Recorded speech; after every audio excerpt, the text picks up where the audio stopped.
combos like the Grabitron, picking up Vault. Fortnite has a lot of bad updates. XP glitches, items, or even broken combos like the Grabitron, picking up Vault doors as a giant shield. Oh, no. You can't. Wait, I have like a shield. I just blocked the railgun with that.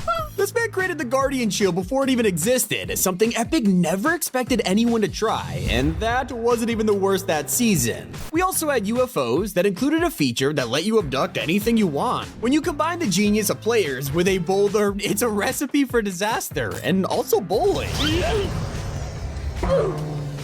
One of the craziest additions that Fortnite never expected us to find allowed you to become Superman. Okay, so you had to combine a crash pad, dolphin diving, a spicy pepper, and Iron Man's gauntlets. Totally normal thing to do. Safe to say, Epic didn't think we'd fly across the entire map. It was nuts. What they should be learning by now is that if it ain't broke, don't fix it. Otherwise, things will backfire massively, like the reboot van change. You used to appear on the van's roof whenever a teammate revived you, until Fortnite decided to rift us instead. Sounded more practical, right? Well, now players have a new strategy.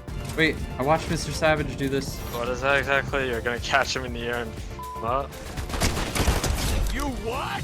Epic should really see this stuff coming, like with the one-shot LTM from Chapter 2. In this mode, everyone could die from a single bullet with only 50 HP per person. They redesigned the loot pool to balance it out, only giving us hunting rifles, snipers, and crossbows. Sound fair, right? Well, they accidentally left the disguised trespasser NPC on the map. Yeah, you could talk to them, steal the ray gun, and become the greatest player in the lobby. It was so overpowered that people thought you were hacking. Ow! Look! How?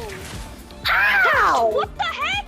Now, when you give players a driftboard and a shield that can be thrown anywhere, it seems like the logical thing to do. We just didn't expect it to be so powerful. Thanks to the shield bubble giving you 360 degrees of protection, if you threw it on a moving vehicle, you'd become invincible. There's no escaping. On the tree. There's no escaping the bubble boy. There's no escaping the bubble boy.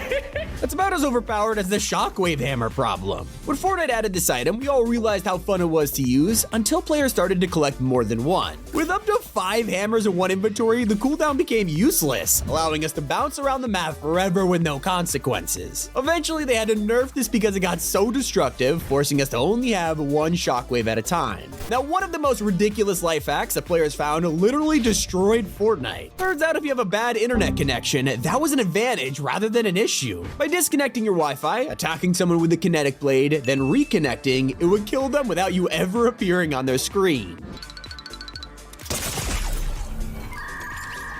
Wait, what just happened?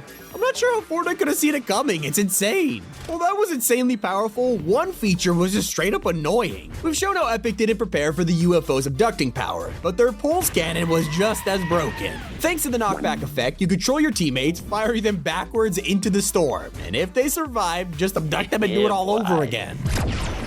Oh my god, he's pushing me into the storm. Oh my god, the wrong way. How do I get rid of him? He's on my team. I'm starting to think the Gravitron was a bad idea because Epic clearly didn't prepare for how we'd use it. If you grabbed an item like a diving board, you could constantly bounce on it and send yourself to space. It was super dangerous. I'm so nervous right now. I'm so nervous. All it takes is one wrong move and you're falling to your death. But as long as you did this above water, it is extremely broken. There was another method to reaching the atmosphere, and that involved the Dub Shotgun. The simple exotic was just a regular old shotty that launched you back. Only one problem though, anyone who combined this with soaring sprints would unlock flight. I think now's the time to shine, so I'm gonna go ahead and sprint, jump up, and then shotgun twice. This is the strat right here. Just stay up in the air as long as you can, and you will stay up in the air. There is nothing stopping you. Not the only ridiculous combo. Players figured out that you could pair crash pads with a car. For some reason, Fortnite let us stack multiple pads on top. I gotta be honest, even I have done things that Epic never wanted me to try. When the ballers came back in Chapter 3, you could pull them on the roller coaster track, and it would create the largest catapult in Fortnite. Yo! Look at the foundation statue! I am so far up in the air! I'm scared to get down! Now that's relatively harmless, unlike the time they accidentally gave us explosive double pump. With the sticky grenade launcher, the devs forgot what would happen if you combined these. All you needed to do was shockwave above an enemy and rain explosives from the sky.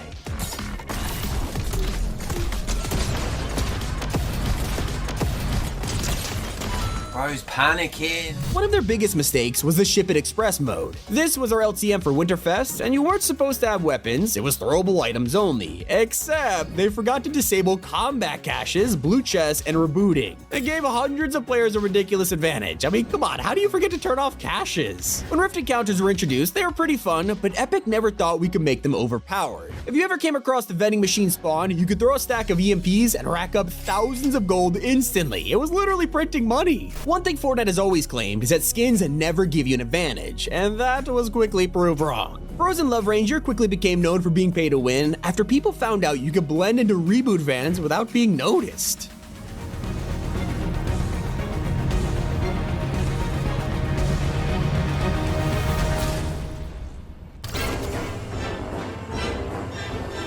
And if you've ever found yourself distracted and landing at the wrong POI, there was never a better time than when the Collider was in game. Epic only wanted it to be a useful slipstream to glide away, but if you combined it with the cannons, you would launch across the map. Nice.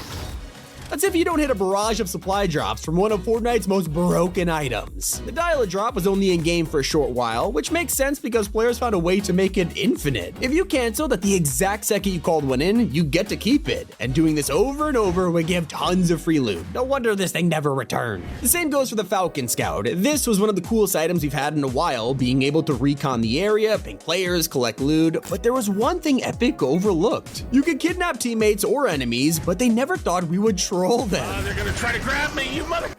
Are you grabbing me? Oh, you...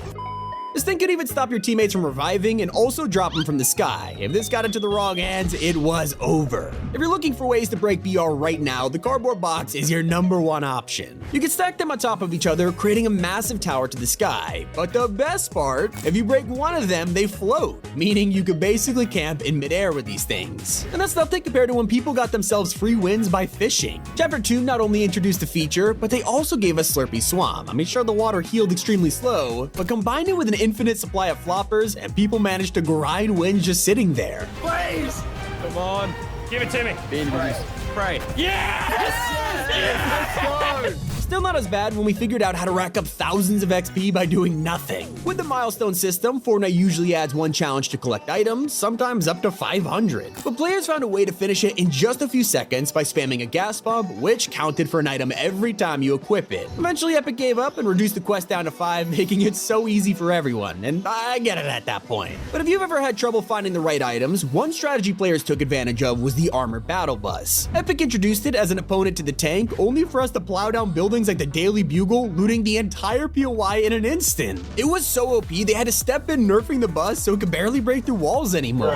One person they can never nerf is Thanos, and people actually found a way to turn into him. It's impossible to get the gauntlet since Epic hid it in the files, but one weekend they were proved massively wrong. There was a glitch where the Mythic spawned in creative, and it even worked in public games. It wasn't long before the Tiny Town map was overrun with Thanos, and since it was a collab item, Fortnite scrambled to delete it, removing it from the files entirely. Okay, even when collabs are allowed, we still find ways to break them. Ferrari was the first supercar we ever got. It was basically a Whiplash and a Quad Crasher in one. You can take this thing to top speed and... Whoa! It's working! It's working! Look, Sammy, we're flying! Woo! Thank you, Fortnite, for giving us so many goofy moments. It's been Tommy. Keep it here on Top 5 Gaming.